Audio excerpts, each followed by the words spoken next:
ये वाला टॉपिक अगर बच्चा तुम लोगों ने कवर नहीं किया तो कुछ भी नहीं किया। टॉपिक का नाम क्या है? Forfeiture, reissue and transport to capital reserve. और वीडियो के एंड तक देखना, लास्ट में एक बढ़िया सा एमसीक्यू बताऊंगा, वो 110% एग्जाम में भी आएगा। ठीक है, इसी के रिगार्डिंग देखो। तो फॉरफीचर करते हैं, उसकी एंट्री क्या होती है। ये जो क्वेश्चन तुम्हें दिख रहा है ना टॉपिक, ये आएगा 4 मार्क का, और जो एमसीक्यू बताऊंगा वो 1 मार्क का। यानी इस वीडियो में तुम्हें 5 मार्क्स मिलने वाले हैं। देखो, शेयर कैपिटल अकाउंट डेबिटेड, यानी यहाँ पे मैंने क्या लिखा, ये फॉरफीचर की एंट्री है। यहाँ पे क्या आएगा, called out towards share capital. जितना हमने कॉल किया शेयर कैपिटल के लिए वही यहाँ पे आएगा पर शेयर। मान लो एक शेयर की हमने 10 रुपए कॉल कर रखी है फेस वैल्यू, वहां पे जितना भी नंबर ऑफ शेयर होगा वहां पे इंटू कर देना तुम।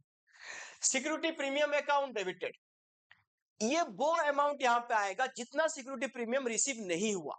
थोड़ा बहुत भी रिसीव हुआ है उसको रख के भूल जाना। टू शेयर फॉरफीचर अकाउंट, यहाँ पे कौन सी अमाउंट आएगी, जो अमाउंट रिसीव हो गया टूवर्ड्स शेयर कैपिटल। लिख लो, वीडियो को सेव भी कर लेना, मैं क्या बोल रहा हूं सुनना। तो जो पैसा हमारे पास नहीं आया इंक्लूडिंग प्रीमियम, वो आ जाएगी टू कॉल सिनेरियो में, टोटल अमाउंट नॉट रिसीव्ड। आगे बढ़ते हैं, रीइश्यू करेंगे अभी। रीइश्यू की एंट्री देखो, bank account debited, share forfeiture account debited, ये क्यों है बताऊंगा। To share capital to security premium. अब सुनना, हम वैसे नॉर्मल शेयर को डिस्काउंट में इशू नहीं कर सकते, याद रखना। बट अगर हम री इशू कर रहे हैं वहां पर हमारे पास पावर है कि हम शेयर को डिस्काउंट में इशू कर सकते हैं। क्यों? क्योंकि हमारे पास ऑलरेडी कुछ पैसा आ चुका है, इसको हम दोबारा री इशू कर रहे हैं।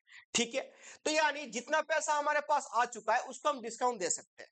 तो इसलिए क्या हुआ, अगर हम डिस्काउंट में इशू करते हैं, फॉर एग्जाम्पल ऐसे क्वेश्चन में लिखा है कि हमने दोबारा शेयर को री इशू किया 9 पर शेयर फुल्ली पेड अप या 10 पेड अप लिखा है, यानी 9 पर शेयर। याद रखना, पर शेयर बैंक में आ गया 9 रुपए, बाकी 1 रुपया हमारा कमी पड़ रहा है, वो यहाँ पे फॉरफीचर से ले लेंगे।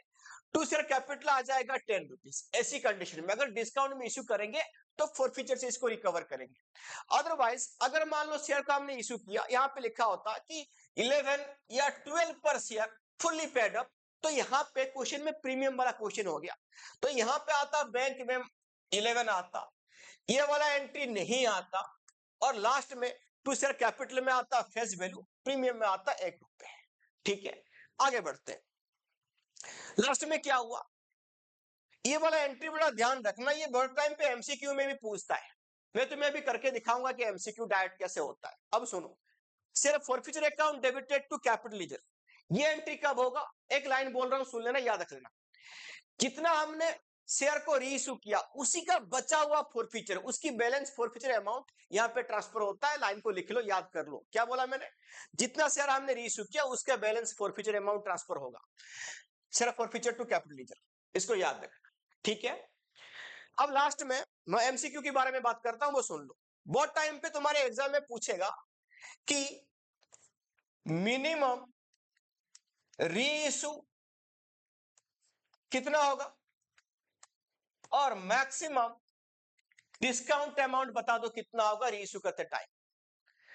जब मैं एग्जांपल देके समझाता हूं, मिनिमम री इशू मतलब जितना पैसा हमारे पास टुवर्ड शेयर कैपिटल नहीं आया वही है मिनिमम री इशू। फॉर एग्जांपल एक शेयर में इशू किया था, उसकी एप्लीकेशन मनी 2 रुपए, अलॉटमेंट 4 रुपए, कॉल तुम्हारा यहां पे आ गया 4 रुपए, तो टोटल फेस वैल्यू 10।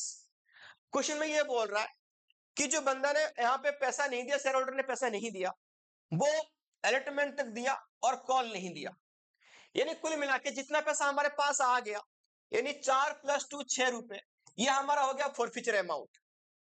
इतना पैसा आ गया, यानी इतना हम डिस्काउंट दे सकते हैं। तो यहाँ पे मैक्सिमम डिस्काउंट कितना हो सकता है, 6 रुपए, जितना आ गया।